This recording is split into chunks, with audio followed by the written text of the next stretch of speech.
investigated some of the darkest subjects in some of the most dangerous parts of the world. Now it's time to take a hard look at what's really going on in my own country, a country I love. One of the biggest problems we face as a nation today is our growing addiction to alcohol.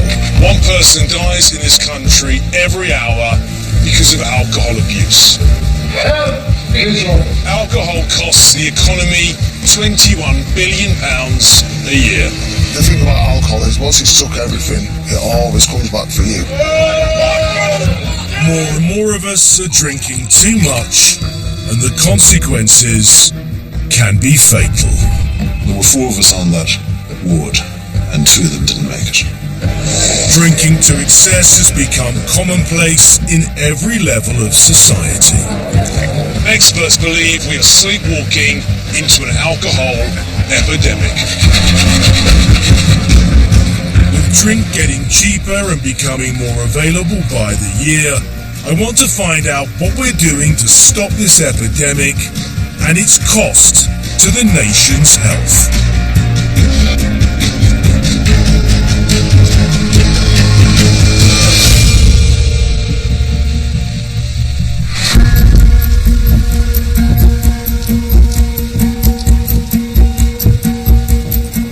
Like millions of Britons, I enjoy a drink, and I probably lied to my doctor about my weekly unit intake. But I think there's a lot of confusion out there about alcohol. On one hand, you have the anti-alcohol lobby for telling doomsday scenarios, and on the other hand, you have the billion-pound drinks industry telling us that everything's fine. I want to find out the truth, sift the fact from the fiction. I'm heading to Sunderland in the northeast of England. According to the Office for National Statistics, this region suffers one of the highest levels of drink-related deaths in the country.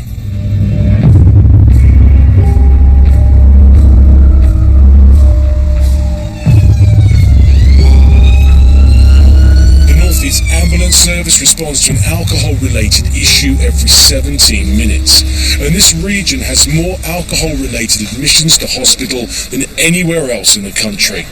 I'm about to spend the night and the morning with the emergency services here.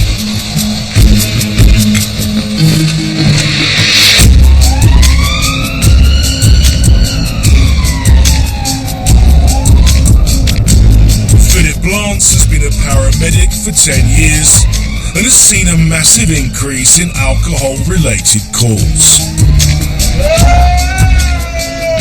Not getting tongued up on vodka and all the cheap shots, and all these Coca-Cola shots and things that you get from the cheap supermarkets, and then we'll start getting it down and then close.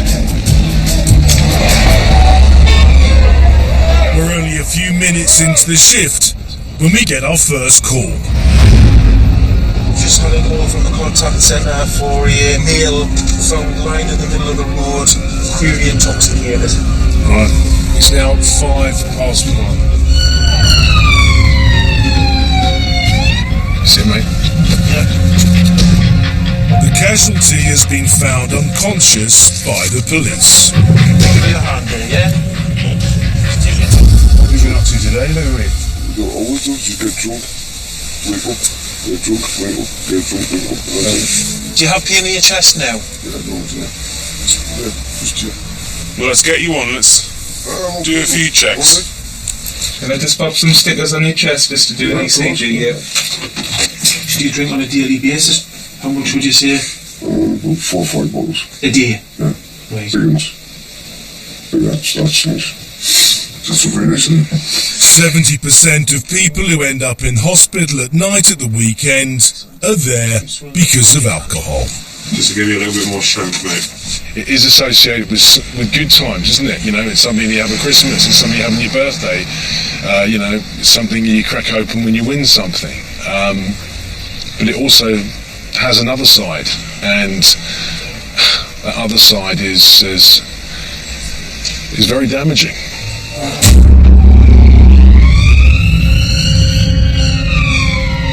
As well as disorder on the street, the ambulance service now regularly has to deal with the aftermath of heavy drinking in the home.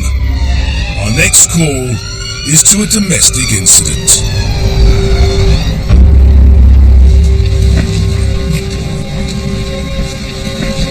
It's okay, just one at a time, just wait a minute, I'll pop in. So in the building over there is an alcoholic around 40 years old. But you look how many cars are here. There's a paramedic vehicle there, police car, a police van, an ambulance and another paramedic vehicle. All of those vehicles and the people inside them have been directed here. I think they're coming out now actually. Here we go. It's not just the cost to the NHS. It's also the police who have to deal with the violent behaviour heavy drinking can lead to. Sit yourself down. You sat down.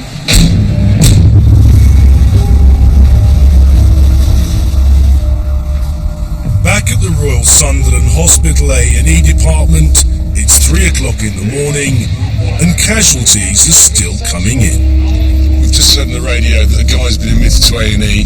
He has a severe head wound and he's drunk. Nationwide, alcohol is the biggest cause of death in 16 to 24-year-old men. Hi, mate. Hello, please. You alright, mate? Not alright, are you? What's Kemp? How are you? Alright? Where's he come from? Nice to see you, man. What have you done to yourself? I haven't got a clue. Really? I haven't got a slightest idea. And have you been drinking today? 1 or 2. 1 or 2? Thanks. So do you know what time of day it is now? Oh, mate. That's I filling wouldn't... up bad. It's just blood running down from your head. I just keep going deaf. Well, if you lean your head over this way, it'll drain onto the bandage instead of into your ear. Do you think you've been in a fight tonight? That wasn't a fight, it was with a hammer. We need to get you for a scan, because if you've been hit by a hammer, then there's a chance that you've got an injury to your skull. Take it down. Consequently, an injury to your brain. Okay? Can I have another fag first? No. Dr. Kate Lambert has run the A&E department here for the last 12 years. Give me some typical examples of what's going to come through that door in terms of alcohol-related injuries. They'll break down into several groups. So there'll be a self-harm group and a mental health group that have got intoxicated and then felt depressed, cut themselves or taken tablets. That'll be one group. There'll be a group that have been out and either fallen over or been assaulted, and they'll have facial injuries, head injuries, maybe got limb injuries as well. And then there'll just be the people that are so drunk that they can't manage themselves and they get picked up in the street and get brought in. Yeah, fucking cool, man. There's an example I would suggest. He's drunk. Yeah, he is drunk. Yeah, Swearing. And he's got smash on his face, yeah? Yeah. But it's non-specific swearing. Here we go, look, here we go. Here he comes for us. But that's look, it's now taken 1, 2, 3, 4, 5 of your staff to calm him down. The frustrating thing is it's such a waste of human potential, isn't it? He's got so many people who are just dead or injured just on a whim or just a freak of nature or being in the wrong place at the wrong time. But to get yourself deliberately pissed and make yourself vulnerable, I think it's just such a waste, isn't it? 24/7 no problem. Down the corridor, another drunk patient has been abusing the hospital staff. Why? I've been run over by a car, man. I need medical help. They need you to calm down. At weekends, many A&E departments like this one now need a permanent police presence. Okay, please. I can't help thinking these police officers would be better used elsewhere. I'm going to eat some dinner. So the drunks that come in here just to give the staff a little bit of abuse, and they don't need it, they're trying to do the job. The main thing is, settle him down, try to keep him quiet. If he kicks off ears, we stay with him, and that will impact our resources. Yeah, because you've got to stay here 5, 6, 7 hours,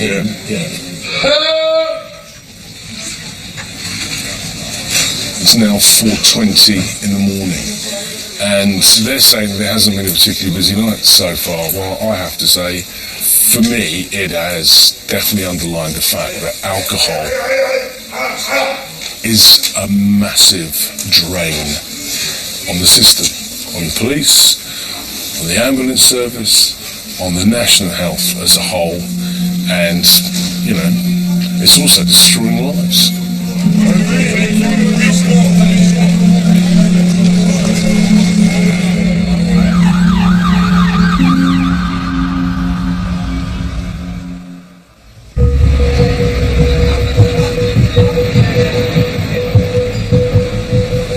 Historically, the British have bought their alcohol in pubs like this one, where the amounts were measured in pints and gills, and there was a landlord there to tell you when you'd had too much.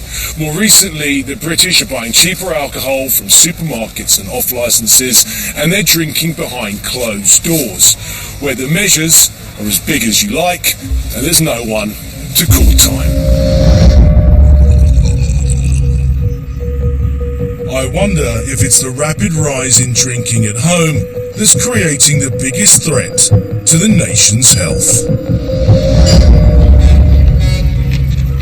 Colin Shevels is Director of Balance, which campaigns in the North East for tighter laws on alcohol and better information about the harm that it does. Can you tell me the kind of illnesses that alcohol causes? Alcohol is linked, it causes 60 different medical conditions. That would include increased risk of heart disease, increased risk of strokes, increased risk of liver disease. That's the one that people recognise. It's linked to depression and dementia. It's linked to cancers. In fact, 7 different types of cancer. Surely we have to hold a big mirror up to ourselves and say, look, we're killing ourselves. We're doing it very slowly, but we're killing ourselves. Yeah, if you look at the kind of people that were ending up in hospital in years gone by, there were 60, 70-year-olds, 50-year-olds maybe. Our physicians now tell us we're seeing people in their 40s, 30s and even 20s. In the North East, in about the last 9 or 10 years, we've seen, you know, something like a 300% increase in hospital admissions amongst 30-year-olds for alcohol-related liver disease.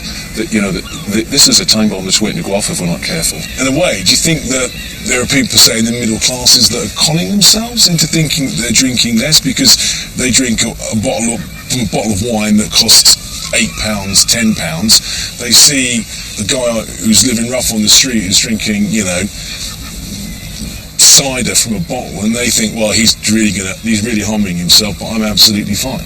Yeah, I think we are deluding ourselves. You know, many of the people who end up in hospital because of their drinking are not people who are homeless or on the street or drinking cheap white cider. They're also people who are drinking at home regularly, who, you know, have 1 glass, then maybe 2, have half a bottle. Oh well, I might as well finish it off. We'll come in from a hard day at work and think, oh, I know what, I'll pick a beer out of the fridge, or I'll have a quick glass of wine, and before long that changes to 1 or 2. It changes to every night of the week, and that builds up. You know, it's very difficult to stick within the limits if you're drinking every night of the week.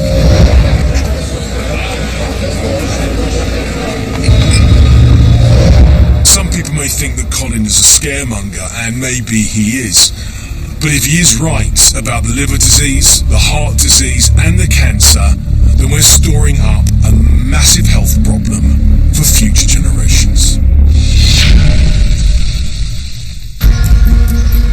Rich or poor, alcohol abuse can affect anyone. In fact, the middle classes in this country are drinking more now than they've ever done before, and a lot of that drinking happens behind closed doors. But whatever your social status, alcohol is highly addictive and can take away everything you hold dear. I'm on my way to meet a man who lost his job, his house, and almost his life due to drink. Until recently, Jonathan Burke was a high-flying businessman who worked around the world for large financial organisations. Like many in his profession, work often involved social drinking and antisocial hours. You could be in the office starting work at 11 at night, dealing with the Philippines, the Asian Development Bank at 3 o'clock in the morning, no one the wiser that you're actually enjoying a nice claret. It was wine was your drink, wasn't it? Yeah. And so how many bottles of wine could you get through in a day? 3 or 4, easily. Without a doubt. My hands up, I love a glass of wine as well, I do. Well, sometimes more than a glass, like a lot of people out there. But you got to the stage where you were drinking in the morning, is that right? Yeah. Most definitely. Every morning. Did you think, oh my God, as I'm having that glass of Chablis in the morning, that you had become an alcoholic? At the time I knew this is wrong. But I thought, you know what, well, I don't really care if it is wrong, because it's giving me that little bit of salvation or that little bit of happiness that I'm enjoying, and to hell with the begrudgers if they feel otherwise. Well, do I particularly care? No. And will I continue the day like this? And more than likely, yeah.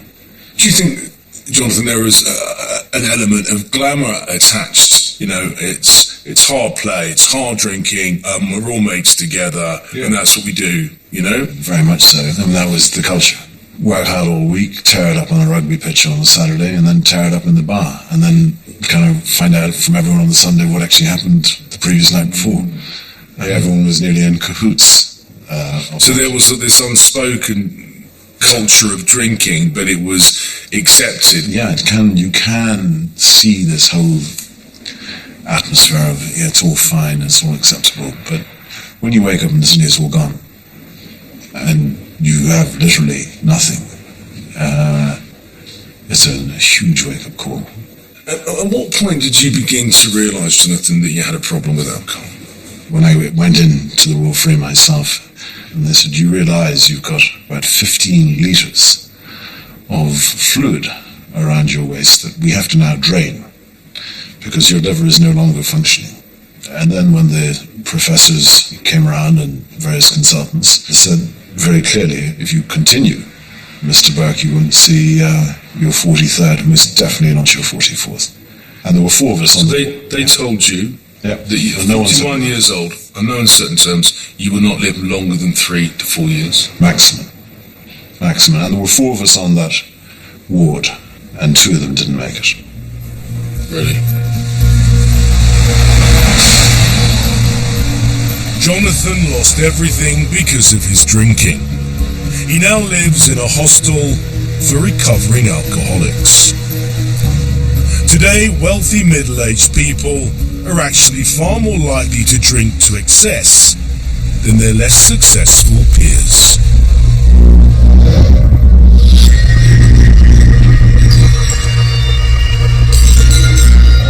As Brits, many of us celebrate our drinking. We'll laugh at the drunken antics of a friend. We'll openly discuss our hangovers after a heavy night. But I think there's a lot of confusion out there as to how much is too much. Well, this is the new recommended limit for men and for women. 14 units. And those 14 units should be spread out over the week, and there should be regular drink-free days within inside that week. The government are now saying that there's no safe level of alcohol that we should consume. However, if we drink more than this on a regular weekly basis, we run the risk of heart disease, liver disease, cancer and other illnesses that will ultimately shorten our lives.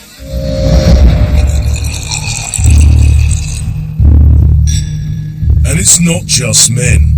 According to the World Health Organization, more than half the women in Britain drink too much. One of these women has agreed to talk to me on the condition that we hide her identity. On the surface, the woman I'm about to meet has a pretty good life. She has a good job, a nice family, and she lives in a nice house. But she also has a secret. Like many women in this country, she's drinking too much. Joan is a nurse and a mother who decided to go into rehab when her social drinking escalated and became a daily habit. Are you aware at that point, when you're drinking during the day and you say drinking half a bottle of vodka, that you might have had a problem with alcohol? No, because I was around other people that were doing the same. The problem was I didn't know how to live without drinking. It is a drug. It's an addictive, dangerous drug. Are you drinking now? No, I'm trying to abstain, but I'm finding it difficult because there's certain people that I haven't told that I'm trying to abstain, and I'm not strong enough to stand up for myself and say I don't drink anymore, because I'm frightened of losing the friends that I have got. Alcohol is an intrinsic part of that relationship. Yeah. And I don't have, it sounds a bit sad, and I don't have many friends. It's a bit of a crossroads. What do you do? Do you stop hanging around with them people? But then again, then what are you going to do? When was the last time that you had a drink? Actually, yesterday. It was a social event. I first of all said that I'd have a Coke, and then the last drink, they got me an alcoholic drink, and I let my arm be twisted. Would you call yourself an alcoholic? I really don't know. I can't answer that, because where's the definite line? I would think... Why are you going into rehab tomorrow? I would think there's certainly dependency. Do you think a lot of us kid ourselves about the fact that, because we're not rolling around drunk, on a Saturday night, or living rough on the streets from can of cider to can of cider, that we haven't got a problem, that we're not alcoholics? Definitely. The only difference is the likes of you and I are in our homes. We're not in the street. I think there's definitely denial. I think I still have denial, because when you asked me, are you an alcoholic, I really don't know. Maybe in rehab I will find the answer to that, but also it's really a frightening thought to say to myself, you can never drink again. I find that really a daunting thought.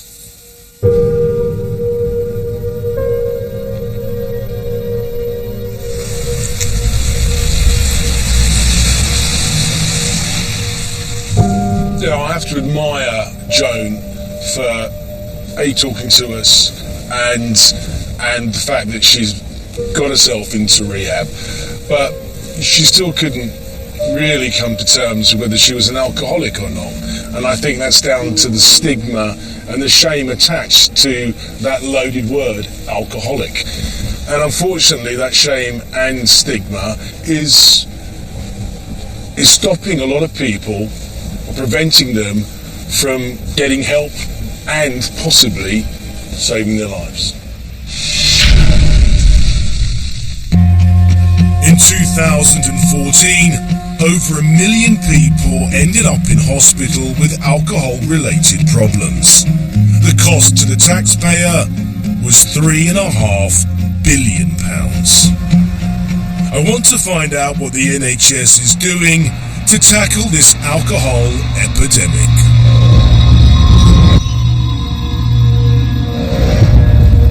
I've come to Manchester to visit a groundbreaking new detox clinic, the Chapman Barker Unit.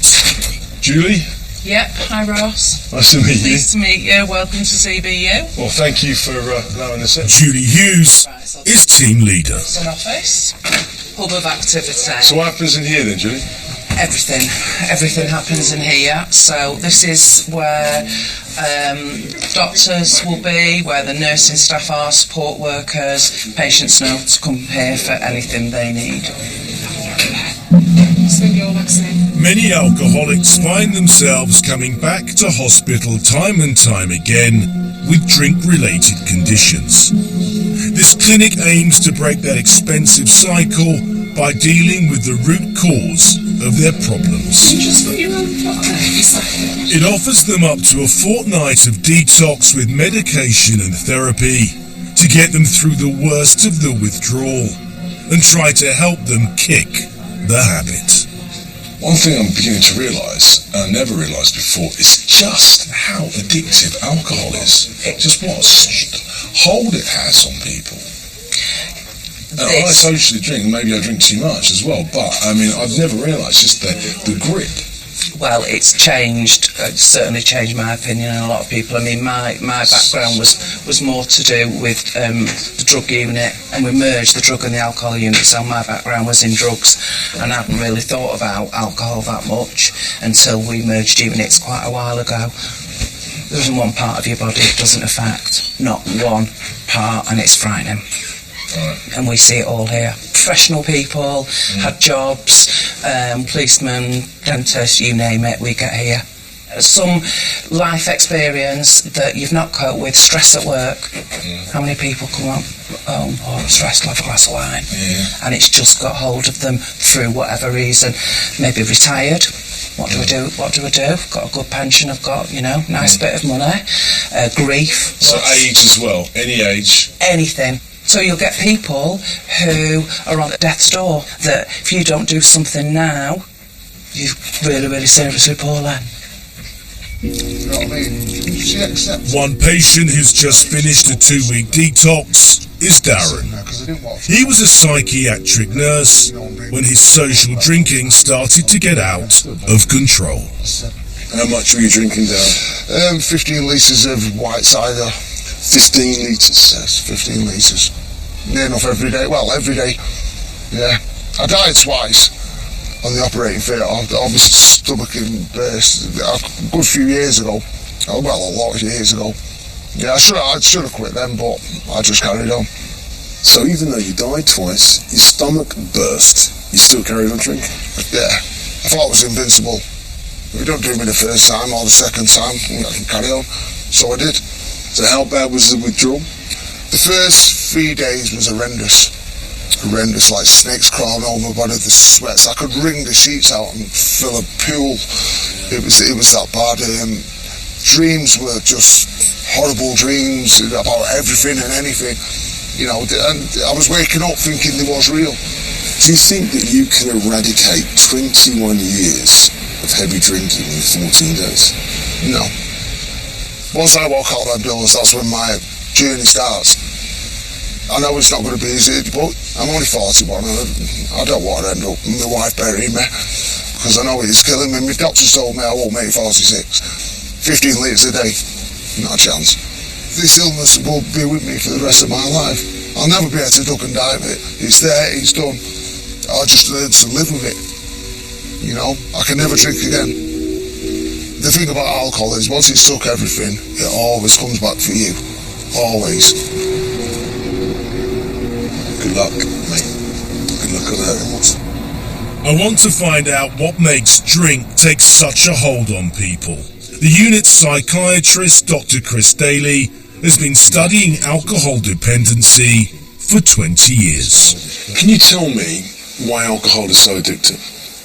Well, alcohol's addictive because of its chemical effects on the brain. So, for instance, when an individual's drinking alcohol, it suppresses things like stress and anxiety and those sorts of things. When the person continues to drink more and more, the body and the brain adapt to it. So the brain becomes used to higher and higher doses of the alcohol and naturally needs more of the alcohol to get those same effects. So when you go into a detox, what effectively is happening? As you grow more and more with the alcohol and drink more and more, the brain actually changes, the number of receptors in the brain changes, and it means that the body now needs alcohol. If you think about it, if you've got a drug that causes the brain to be depressed, to suppress the brain reacts to that by increasing the activity. When you take the suppressant away, you've got a hyperactive brain. And that's what you see when you're going through withdrawals, and can be very, very severe. So you can get withdrawal seizures where people have full-blown epileptic fits when they're coming off alcohol. So how powerful a drug is alcohol? Hugely. This is why people have to understand the risks associated with drinking. And even though it's legal, it can be as dangerous or more dangerous than some of the drugs we class as illegal.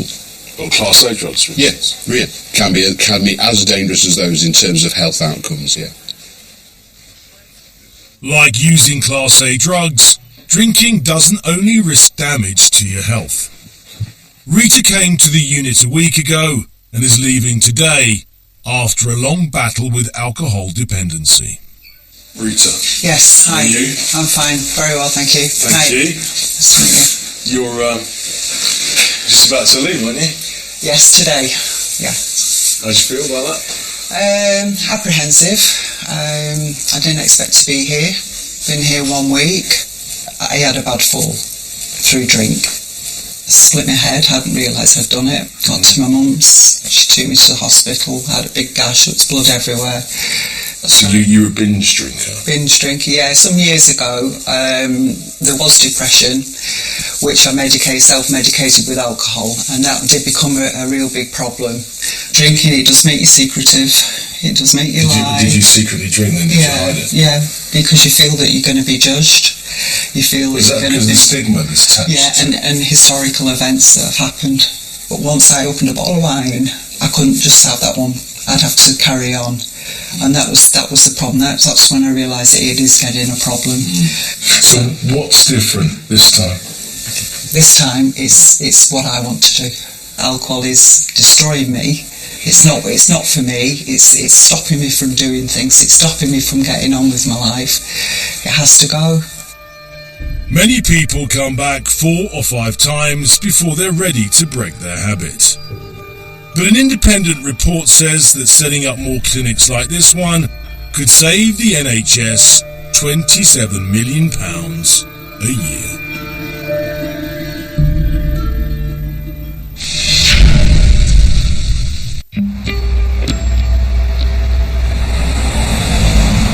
If you're brave enough to go to your GP and admit to having a drink problem, then you'll probably be put on medication and offered bi-weekly counselling.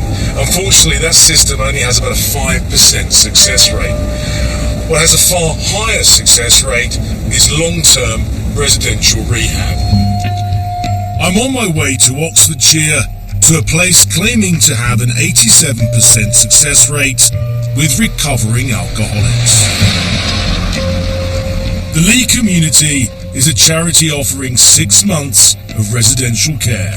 Once completed, its patients are resettled in a new environment and given a fresh start.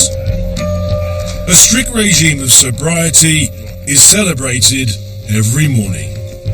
How long, Jonathan? 27 and 3. I had quite a bad day yesterday. Yeah, it just made me aware that I need to basically have people around me that can notice straight away when I'm in that kind of bad headspace. I'm just dead thoughtful around about trying to identify where my weaknesses are, and also making sure I've got the right people around me and that are going to help me get out of it. The League takes people from different backgrounds and from all over the country. Ben has been here for 3 months. Before this, he was an alcoholic who was in and out of trouble with the law. How did you get here? I came here from prison, so I was released on licence, the terms of my licence to come to this rehab by my probation. When I got here, I sort of thought this is a cult. I honestly thought this is madness, absolutely crazy. I thought you'd have to be crazy to stay here. But the staff say to you, do you want to sort your life out? Trust us, do you know what I mean? It's been open 44 years. It might seem a bit mad to you. Just have faith in us. And then as week by week, should I say day by day, it starts to get a little bit easier. All these things that are here, they're put in place for the sole purpose so I can live my life day to day happy, without the need or purpose of taking drink or drugs, for example. This kind of residential rehabilitation doesn't come cheap. But I want to know if it's cost effective. Chief Executive Wendy Dawson has worked in the addiction field for 30 years. Financially, we did a study a couple of years ago, and we worked out from 10 people that were in the community that they'd cost the state over £1 million pre-coming to the Lee. So the cost of the healthcare, the cost of the prison system, the cost to society, to environment, to communities is massive. With such an enormous impact on society, I want to find out just what we're doing to warn people of the dangers of alcohol. Unlike any other food or drink, alcohol doesn't have to have the contents on the label. It doesn't even have to have a health warning. Some believe this has to change. I've come to Southampton General Hospital to meet a leading campaigner for better information about the dangers of alcohol. Liver specialist Professor Nick Sharon. Do you think that we're misinformed in terms of the warnings that are on the side of the bottles and the cans that we buy in supermarkets and shops? Well, the drinks industry has a conflict of interest. Their job is to sell more alcohol, to increase their profitability and to increase the value to their shareholders. And if they get a chance not to tell you certain aspects of problems that alcohol causes, then they will take that chance. So, for example, most people would know about the links between alcohol and liver disease. Not as many people know about the links between alcohol and cancer, and yet alcohol causes 10% of cancer in men and about 4% of cancer in women. So, I mean, the drinks industry use very, very similar strategies to the tobacco industry. They're trying to prevent the government from introducing effective regulation which will damage their business, which is exactly what the tobacco industry did for years. Do you think we'll ever get to a stage where you will see cirrhotic liver on the side of a can of beer? Yes, I think there's a strong possibility of that. A strong possibility of that. I don't think it's going to happen anytime soon, though. What can we do to rebalance ourselves in terms of the amount that we drink? There are really three things. The first is, I think people have a basic human right to more information. The second, I think you have to look at things which change the behaviour of young people, and I think we need to stop them being exposed to alcohol marketing to the extent that they are now. And the third thing is a readjustment in price and taxation to make alcohol less affordable. That's the most important. Since the 1980s, partly because of cuts in tax, alcohol has got 60% cheaper in real terms. Some believe low prices, especially of strong lagers and ciders, could be making the problem worse. Can you show me the kind of stuff that... They probably go for the strongest one. They can get the cheapest one and the strongest one. Right. So they will go for something like that, as long as it's cheap and strong. So that's or any strong con they'll go for. So 8.5 imported extra strong. That's 9%. That's 9%. Yeah. Please drink responsibly. Yeah, that's the good seller as well. Sorry, mate. That's my good customer. Is you a good customer? Yeah. You are. Can you just tell us what that is, man? Cider, Pulse. Yeah? Yeah. Is it good? Yeah, mine's cheap, 150. How strong is it? 7.5. 7.5. Good customer, man. You are. Spend loads of me with their mate. I notice you've got grape juice up here, non-alcoholic grape juice. How long has that been on the shelf? I think it's been there for a year now. A year? Yeah. It's not moving at all. You won't be restocking that, but you'll be restocking these ones. Getting all line, yeah. But I'm not going to get that back in again. We've just seen a stream of young men go into the shop behind me and buy extra strong alcohol. When you consider just how cheap it is, in fact it's cheaper than some of the water that's on sale inside this shop, is it any wonder that we have such a problem with alcohol in this country? Outside the shop, there's a group of young men drinking. Liver disease in the under 30s is going up because people are starting to drink younger.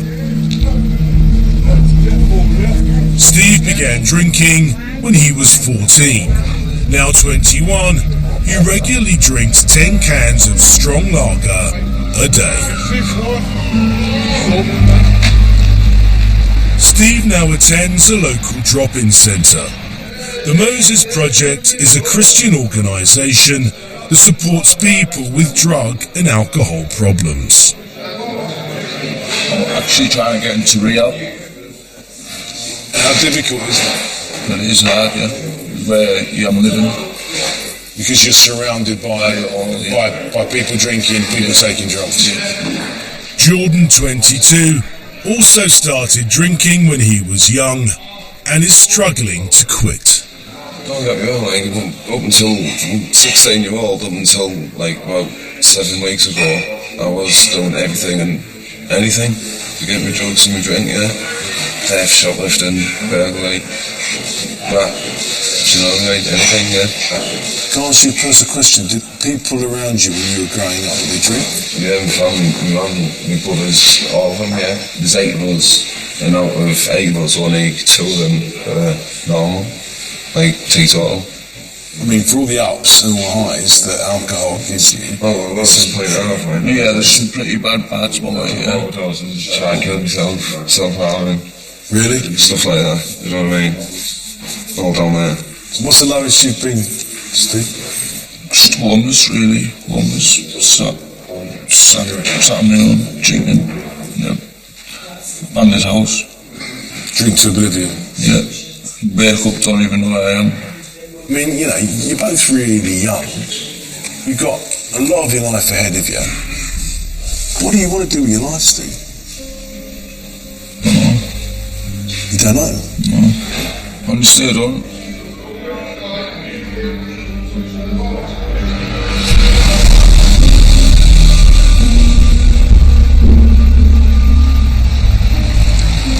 We're just outside the Moses Project. I have to say I've been impressed by the people that work on it, but totally disheartened by some of the stories that I've heard.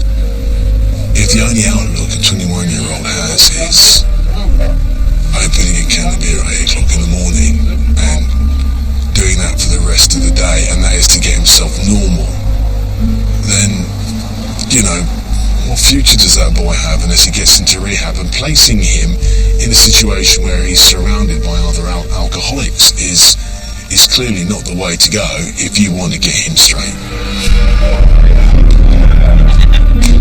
It seems to me the cheap price of strong drink is making it far too easy for people like Steve and Jordan to carry on drinking. Some campaigners argue that there should be a minimum price that they have to charge per unit to prevent so many people damaging themselves on ultra-cheap booze.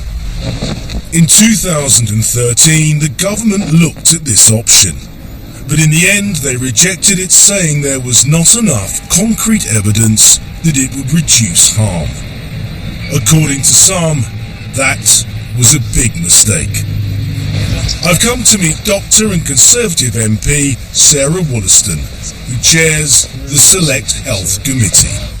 Sarah, not only as a politician but also as a GP, do you have any idea why we're drinking so much? Because it's so cheap, and of course alcohol is addictive and we like it. But we know the lesson of history is that whenever you make it so cheap and you're able to get alcohol at around sort of 20 pence a unit, then people start to run into problems. So we need to restore a balance that is a price that doesn't actually start to cause the very serious harms that we see. This government and previous governments have been on course to implement minimum unit pricing, and they've done a U-turn at the last moment. Why is that? I think it's the power of the lobbying industry. The power of the drinks industry. Yes, that actually tried to put out a message to say that this was going to hit somebody on a low income who just wanted to maybe have one drink at a weekend. But we know that's not the case. We know that actually for people who are moderate drinkers, this has some negligible effect on them. It's trying to tackle the ultra cheap alcohol, the white ciders and so forth. But that's the thing that's really driving the problem. Do you think we might look back on the drinks industry like we look back on the cigarette industry in 30 or 40 years' time? I think so, but we'll look back on the way that they were allowed to get away with it and the power, the immense lobbying power that they have, which I think is something that we need to challenge. The Portman Group, set up by the UK's leading alcohol producers, runs a voluntary code of drink labelling and advertising. The industry also funds the DrinkAware website to promote responsible drinking.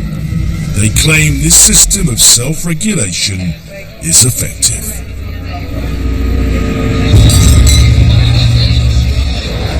There's little doubt that alcohol today is stronger, cheaper and more available than it's ever been before. And while we have no idea how much it truly costs us as a society, we do know that it costs us more financially than it raises in taxes. Alcohol for many of us living in Britain is a part of our everyday social interaction. It's there when our children are born, when we get married, and sadly, when we die. And while no one is holding a gun to our heads or a bottle to our lips, we are drinking more now than we have ever done before. I can't help thinking that if there was minimum unit pricing, if we were made more aware of the harm that alcohol does to us, and we were maybe a little more honest with ourselves, then we'd all drink a little less and live a little longer.